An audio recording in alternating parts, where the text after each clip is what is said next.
salut tout le monde, on se retrouve ce matin, du coup c'est le départ de Katba. Hier soir en rentrant à l'hôtel, on en a profité parce que c'était la dernière soirée, on a aussi booké du coup les bus et le transport vers la prochaine destination qui sera du coup Tam Koc Ninh Binh.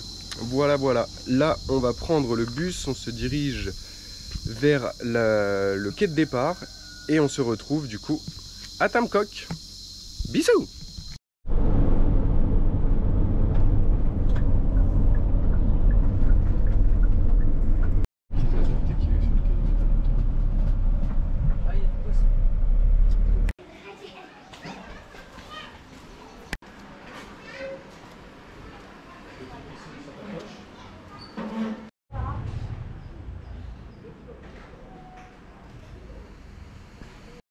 Bonjour tout le monde, et bien on se retrouve ce matin, on est bien arrivé, un scooter, on est bien arrivé hier donc à Tam Koc, dans la campagne de Tam Koc.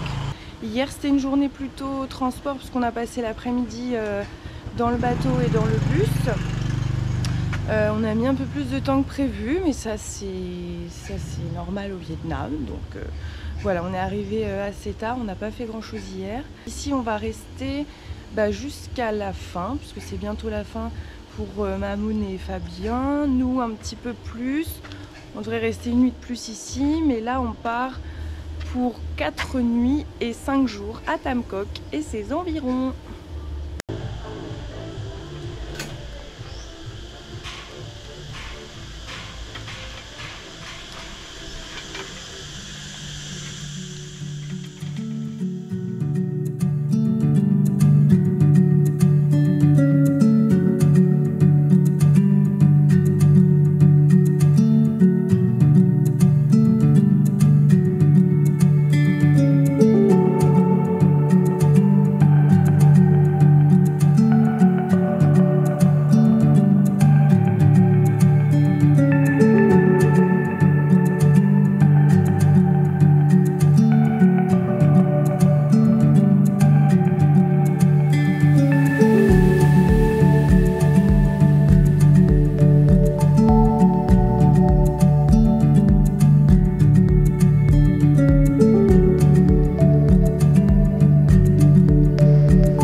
Tu nous expliques, chat, ce qu'on est en train de faire? Alors là, nous entamons la montée des 500 marches pour aller à un point de vue. Et donc, Putain, voilà, les marches sont comme ça, il y en a 500. Et normalement, on devrait arriver à temps pour le coucher du soleil. Voilà. Allez, À tout à l'heure. à tout à l'heure dans 4 heures.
J'adore.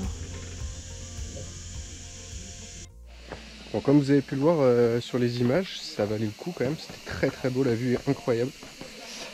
Est-ce que tu as quelque chose à nous dire, petit chat? Non, en vrai, ça va. Pas avoir peur du cardio, quoi. Mais en vrai, ça va. Quand vous arrivez là-haut, bah, ça rattrape tout.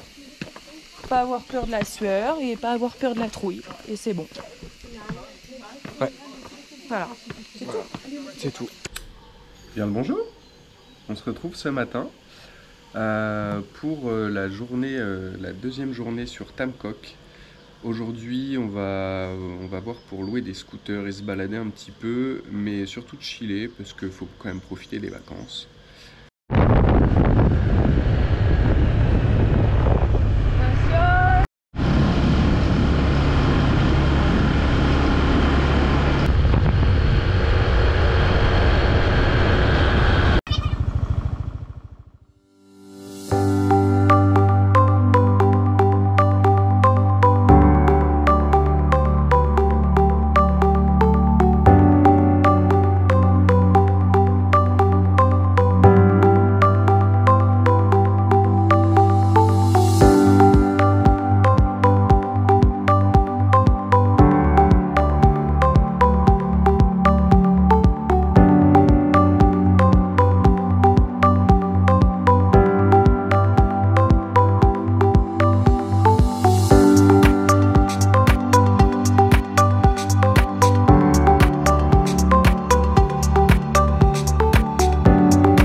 Et c'est messieurs dames, bonjour.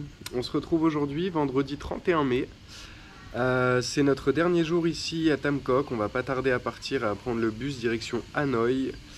Pour nous, le Vietnam, ça s'achève demain. On reprend l'avion direction l'Australie demain en début d'après-midi.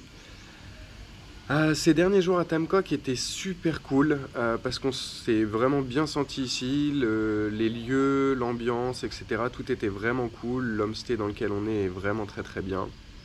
On a profité de ces derniers jours pour se reposer et profiter tous ensemble avec Mamoun et Fabien. Voilà. Pour nous, ça a été aussi l'occasion de se poser un petit peu avant le retour, la dernière ligne droite en Australie.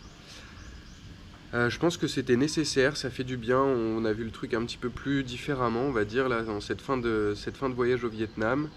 Je pense qu'on vous fera le bilan de ce mois au Vietnam quand on sera de retour en Australie, peut-être un petit peu plus reposé. En tout cas, c'est vrai que ces derniers jours ont été vraiment agréables et on a pu prendre le temps de profiter de tout, que ce soit des gens comme des lieux. Et c'était vraiment très bien.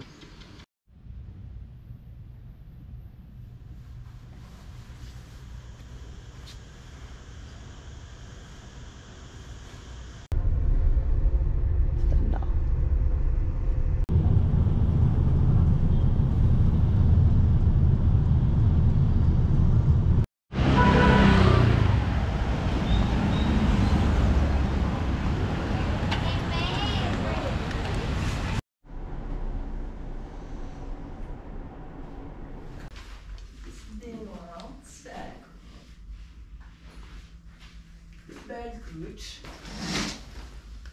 Oui, c'est...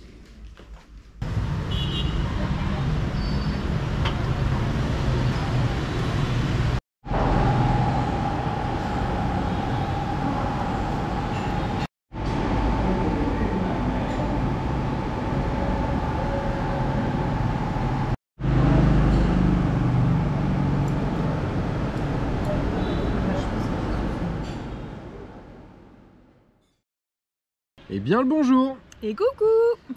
Bon, on se retrouve un petit peu de temps après, là on est en direct d'un parc à Catherine, donc en Australie, pour vous faire le bilan du mois qu'on a passé au Vietnam.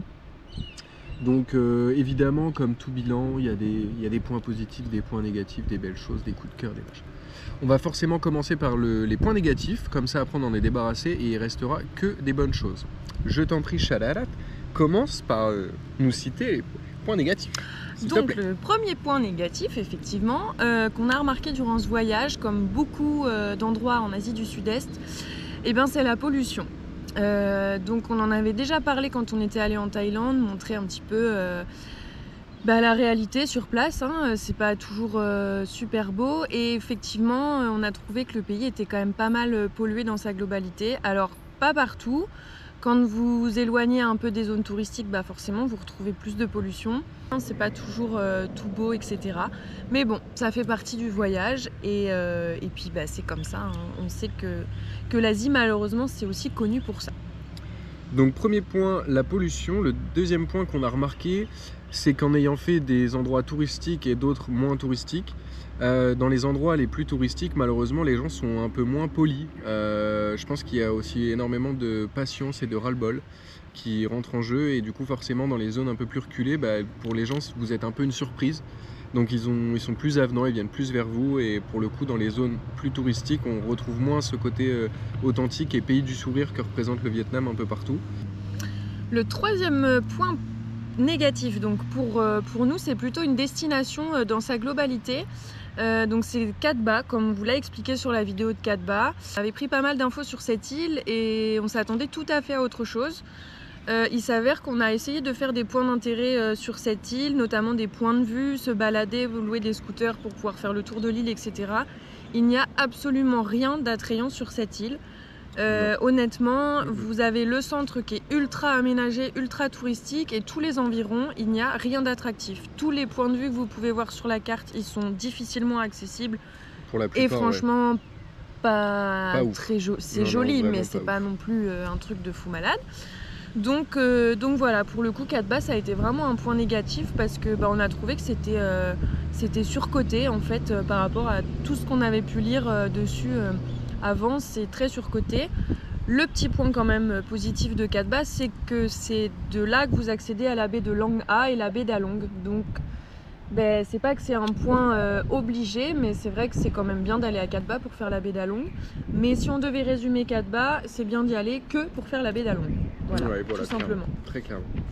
Et ensuite, du coup, le dernier point négatif de ce petit bilan, c'est les transports, tout simplement parce que même si c'est assez simple de se rendre entre guillemets entre chaque destination et il y a toujours une solution, malheureusement les transports au Vietnam, il n'y a pas de rigueur entre guillemets en termes d'horaire, ils sont pas assidus sur tout ça. C'est organisé de manière vietnamienne, donc Une organisation bien spécifique. on peut tout à la fois être dans le transport de personnes comme dans le transport de colis, etc. Tout ça en même temps. Tout ça en même temps, voilà, on s'arrête sur le bord de l'autoroute, sur la bande d'arrêt d'urgence pour choper des gens à l'arrache au passage. totale, quoi. Voilà, À donc l'arrache totale. en règle générale, c'est quand même assez galère, c'est rarement confort, en vrai, on va pas se mentir. Il y a que si les bus long trajet qui sont quand même plus confort.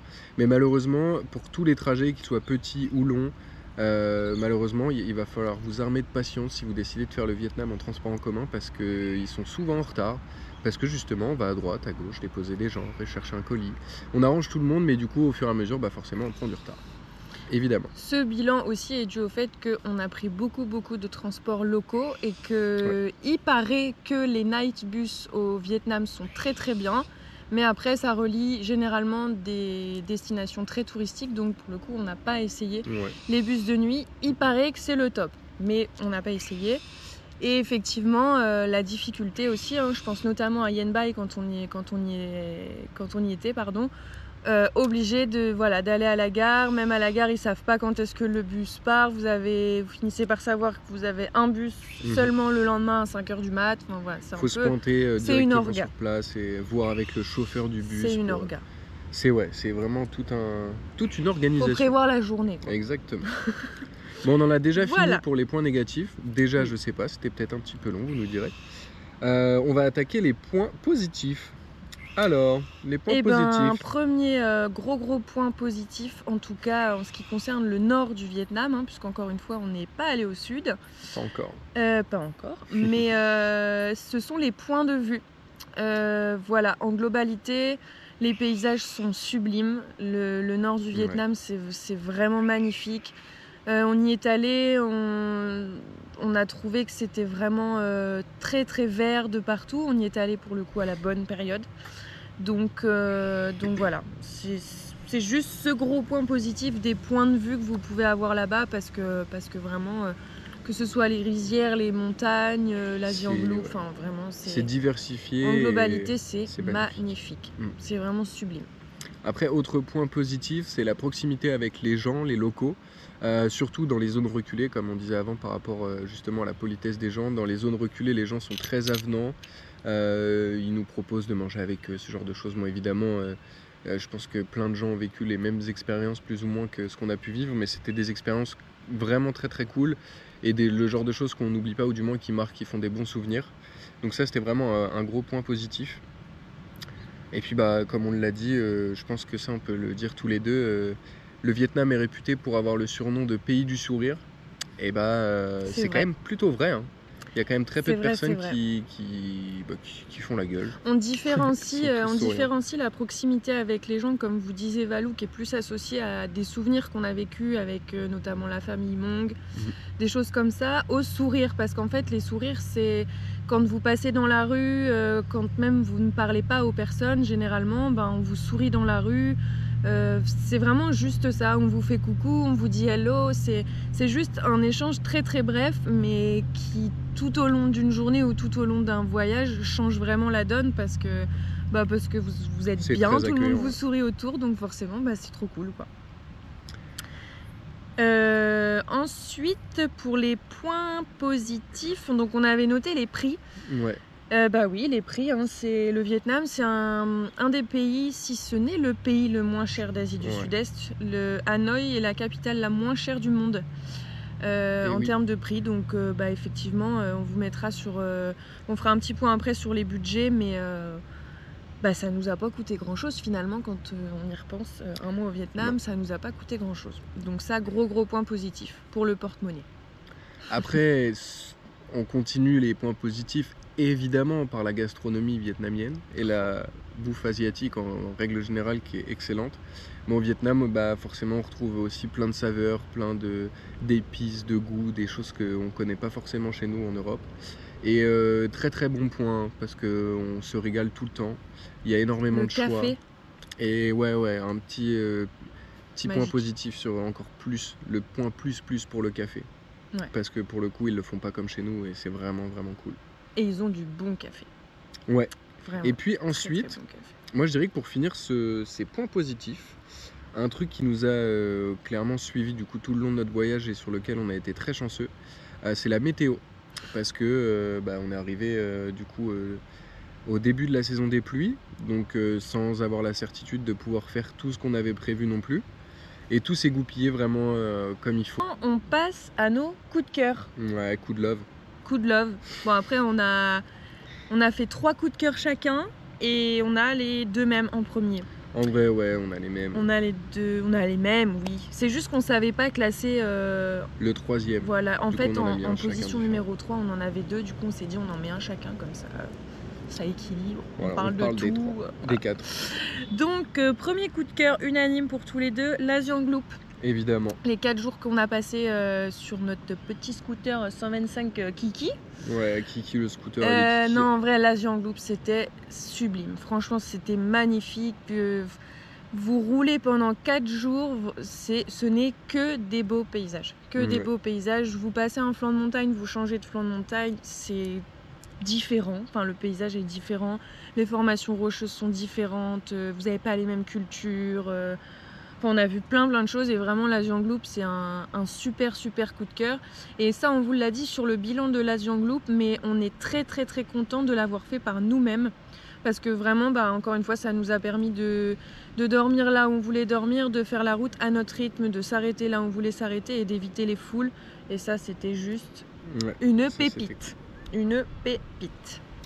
Après, le deuxième point qui est commun aussi, c'est du coup Sapa. Les montagnes de Sapa, perchées à 1500 mètres d'altitude, là, c'est pareil, vrai coup de cœur. Pour les rizières en terrasse, c'était en train de boire un café.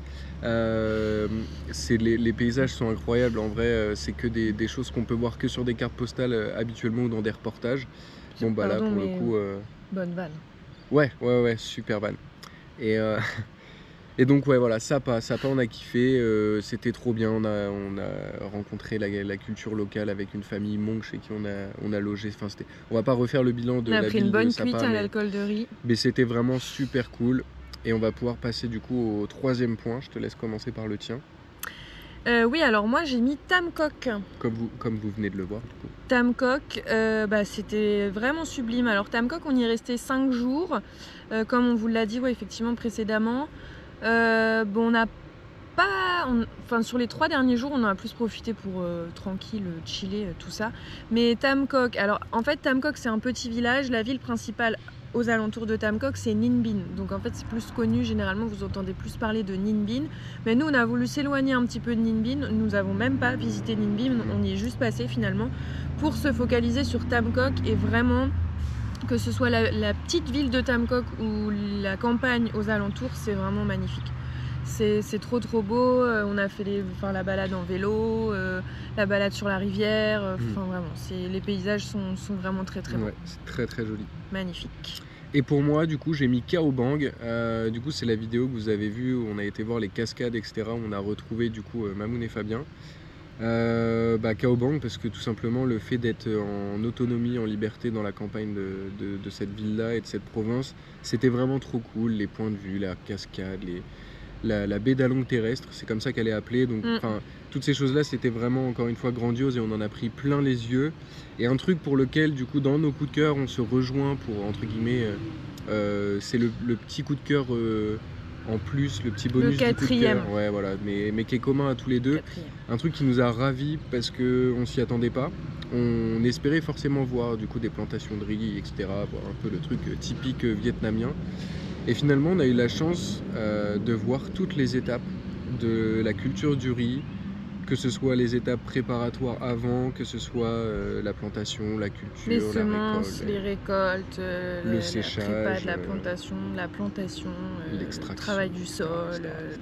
Tout. on a tout vu. Ouais. Et Donc en se franchement, déplaçant en fait de destination en destination, on a vu effectivement toutes les étapes. Et ça, c'était big point positif parce qu'on n'avait pas forcément prévu, on savait même pas ce sur quoi on allait Non. tomber en arrivant. On s'était dit, bon, bah, on espère voir du vert quand même, on espère que tout va pas être récolté.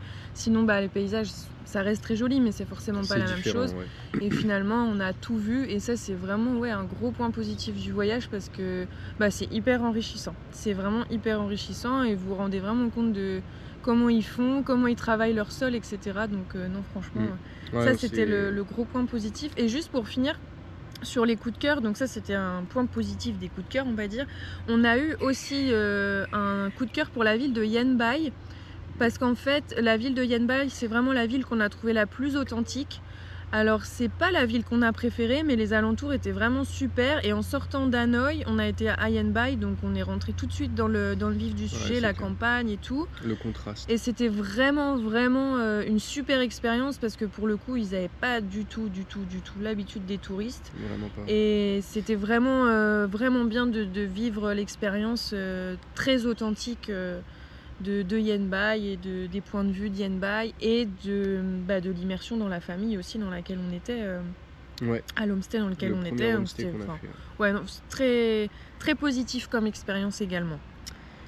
Et donc forcément, alors vous posez sûrement la question, parce que je me dis c'est bien normal, vous vous demandez combien ça nous a coûté, quel a été le prix de ce voyage, combien de budget faut-il prévoir pour partir au Vietnam. Et pas tant que ça finalement.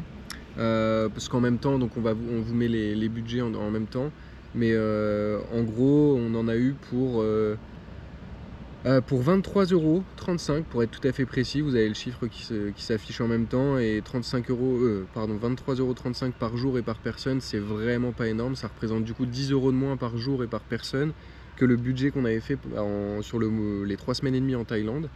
Donc c'est vraiment moins, et le plus impressionnant c'est surtout la nourriture et les logements qui sont moins chers, comme vous le voyez. Effectivement, la nourriture, on a fait les petits calculs, on en a eu pour 6,10 € par jour et par personne, ce qui comprend 3 restos par jour. Donc en moyenne, un repas, après c'est pas vraiment significatif parce que le petit déjeuner coûte moins cher que le déjeuner et le dîner, mais en moyenne on est à 2 €. 2,03 € du repas.